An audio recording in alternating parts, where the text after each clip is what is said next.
Olá, meu aluno querido, seja bem-vindo a mais um vídeo aqui dos Literatos.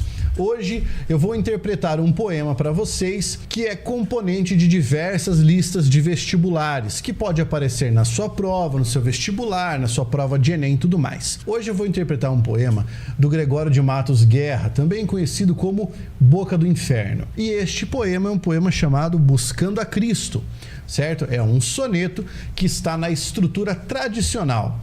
2 quartetos, 2 tercetos, rimas ABBA, ABBA, CDC, DCD.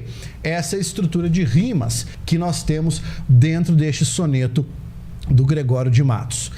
Antes de começar, eu vou pedir para você uma gentileza. Clica aqui já para você poder fazer a sua inscrição no nosso canal, ative as notificações, deixe o seu like, porque você sabe que neste canal só há conteúdo dedicado à literatura, beleza? Então vamos começar. Eu espero que essa interpretação ajude você. Eu tenho o poema aqui, eu vou ler e vou dizendo para você cada nuance desse poema, o que é que você tem que interpretar. Bem, o que é que nós precisamos antes de começar a leitura desse poema? Lembrar que nós estamos diante de um poeta que pertence ao barroco brasileiro. Lembrar que o barroco é uma estética que representa muito o dualismo, né? Aquele conflito entre corpo e espírito, claro e escuro, como era próprio dessa estética. Bem, vamos ao poema. Buscando a Cristo, Gregório de Matos. A vós correndo vou, braços sagrados, nessa cruz sacrossanta descobertos, que, para receber-me, estáis abertos, e, por não castigar-me, estáis cravados. A vós, divinos olhos, eclipsados, de tanto sangue e lágrimas abertos, pois, para perdoar-me, estáis despertos, e, por não condenar-me, estáis fechados. A vós, pregados pés, por não deixar-me. A vós, sangue vertido, para ungir-me. A vós, cabeça baixa, para chamar-me. A vós, lado patente, quero unir-me. A vós, cravos preciosos, quero atar-me, para ficar unido, atado e firme. Muito bem.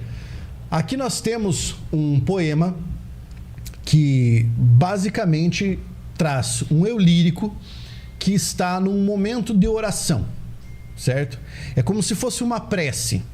Então você tem a imagem de Cristo crucificado e o eu lírico falando com esse Cristo crucificado, como numa prece, como numa oração. E ele diz, porque ele está buscando a Cristo. A vós correndo vou, braços sagrados, nessa cruz sacrossanta descobertos.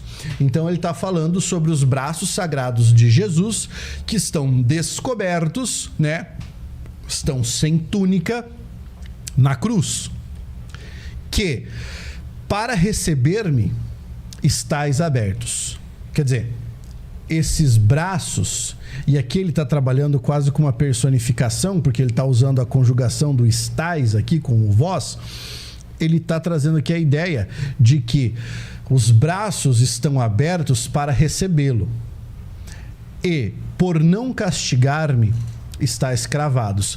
E quando ele fala por não castigar-me, ele não está falando castigar unicamente o eu lírico, mas sim por não castigar a humanidade, recuperando a ideia de que Jesus morreu pelos pecados do homem. E por isso que os braços estão cravados, porque ele não usou os braços para castigar, apenas para mantê-los abertos e receber.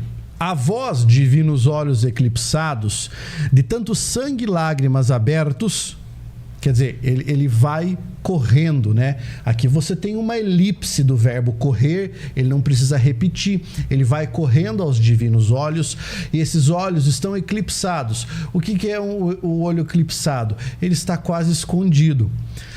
E ele está quase escondido de tanto sangue e lágrimas abertos. Por quê? para perdoar-me, estáis despertos. Esses olhos estão despertos para perdoá-lo. E por não condenar-me, estáis fechados.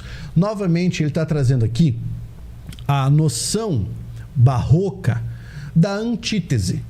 Porque se você analisar, desperto e fechado apresentam ideias contrárias. Isso é o que nós encontramos, por exemplo, de característica barroca dentro desse poema. O fato de você ter uma antítese dentro do texto. Essa antítese que dialoga tão bem com a estética barroca. E ele recupera a ideia da estrofe inicial. Pelo fato de perdoar, os olhos estão despertos, mas por não condenar, eles estão fechados. A vós pregado os pés, por não deixar-me. Então, ele vai correndo a esses pés, porque esses pés não o deixaram. A vós sangue vertido para ungir-me, para que ele seja ungido com o sangue de Cristo. A vós cabeça baixa, para chamar-me. Então, ele está pegando aquela imagem extremamente sofrida da crucificação e está reconstruindo essa imagem. Ele está removendo o sofrimento como se ele justificasse o que está acontecendo ali. Os pés pregados estão ali porque ele não quer deixá-lo. O sangue vertido não é para outra coisa senão para ungir a humanidade. A cabeça baixa não é porque ele está fraco, mas é para chamá-lo. E veja, diferente de uma cabeça elevada, ele não estaria olhando para o céu, e sim estaria olhando para os homens. O que casa muito bem com a ideia do perdão de Cristo, que é o perdão para a humanidade, olhando para a terra, para os homens. A vós, lado patente, quero unir-me. Eu quero me unir a vós. A vós, cravos preciosos, esses cravos, os cravos da cruz, quero atar-me para ficar unido, atado e firme.